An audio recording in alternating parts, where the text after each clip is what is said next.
Até porque a tendência agora é que os países passem a aceitar o Bitcoin até como moeda, como El Salvador já fez. Aham. É um país muito pequeno, mas é o princípio, né? Começa com um país pequeno, daqui a pouco tem um outro país grande aceitando. Se eu fosse chutar aqui, eu diria, por exemplo...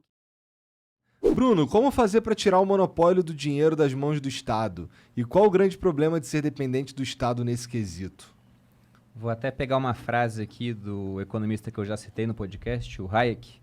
Ele escreveu em 1976: "Eu não acredito que teremos um bom dinheiro de novo antes de tirá-lo das mãos do governo. Isto é, não podemos tirá-lo violentamente das mãos do governo. Tudo que podemos fazer é, por algum caminho direto, introduzir algo que eles não podem parar." E aí eu dei aquele exemplo do pessoal mandando cartas para o Facebook para parar a criação da moeda deles, né? Como é que você vai mandar carta para o Satoshi Nakamoto, que criou o Bitcoin? Ninguém sabe quem ele é. E mesmo que descubra, ele não tem mais influência sobre a rede, porque está descentralizado. Então, isso é o início do fim do monopólio das moedas. E isso é muito interessante. Você tem várias pessoas nos Estados Unidos, Bill Gates já falou isso, o Charlie Munger, que é o sócio do Warren Buffett, um dos investidores mais bem-sucedidos, que o Bitcoin é uma involução. A gente gravou um documentário para a Finclass com o Yuval Harari, onde ele fala basicamente a mesma coisa. Ele diz: o Bitcoin tirou a confiança que as pessoas tinham na moeda dos governos, moeda fiduciária. Só que uma coisa é você viver em dólar, né? O Yuval Harari a gente pagou em euro. E outra coisa é você viver em moeda bosta, como a gente vive aqui em real, que não para de perder valor, pô.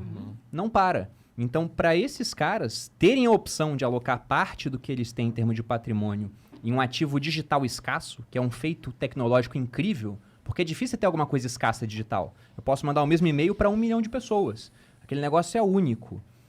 E aquilo tem se valorizado com o tempo, porque é tão escasso que se cada milionário no mundo quiser ter um Bitcoin, não tem como, porque a gente tem uns 50 milhões de milionários, aquilo tende a subir de valor. E o Bitcoin é só a ponta do iceberg de um monte de coisas que estão vindo através de tecnologia de criptomoeda. Então, o começo foi isso aqui, foi criar algo que os governos não podem parar. Porque se o governo brasileiro hoje decidir, sei lá, Bolsonaro vai lá e assina, ei por bem, manda o quê? O Bitcoin está proibido, tá ok, é isso aí. Pá! O que acontece? Nada. O Brasil só perde com isso. Porque alguns negócios fecham, as corretoras aqui no Brasil, só que hoje você consegue usar corretora descentralizada, Sim. consegue usar corretora chinesa, americana, chinesa não, que eles baniram também, que está em Malta, Japão. Então, você só tira aquele recurso do país e transforma pessoas que estavam agindo de maneira pacífica em criminosos, porque tem um Bitcoin. Mas isso não para a evolução, até porque a tendência agora é que os países passem a aceitar o Bitcoin até como moeda, como El Salvador já fez. Aham. É um país muito pequeno, mas é o princípio, né? Começa com um país pequeno, daqui a pouco tem um outro país grande aceitando. Se eu fosse chutar aqui, eu diria, por exemplo, que países que têm moedas muito ruins, como a Argentina, o Brasil, deveriam adotar isso, mas eu acho que quem vai adotar primeiro são aqueles mais interessados em enfraquecer o dólar, como, por exemplo, os russos. Porque hoje, por exemplo, o que é o trunfo do dólar? O trunfo do dólar é que, por exemplo, todo mundo precisa de petróleo, né? E petróleo é negociado em dólares.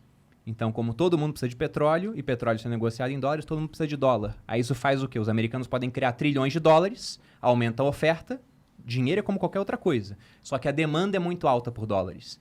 Se o Brasil fizesse 10 vezes menos do que isso e aumentasse essa oferta, como a demanda ela é só nossa e de alguns vizinhos, a gente teria uma hiperinflação, muito dinheiro aqui no país. Então, quando você começa a pensar que essas transações de petróleo, de commodities internacionais aí, podem ser liquidadas em Bitcoin, se eu fosse um governo que está interessado na diminuição do poder do dólar, eu começaria a oferecer essa solução. Vamos fazer essa transação em Bitcoin.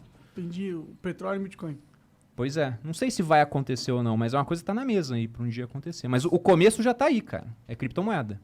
Interessante. Eu quero investir.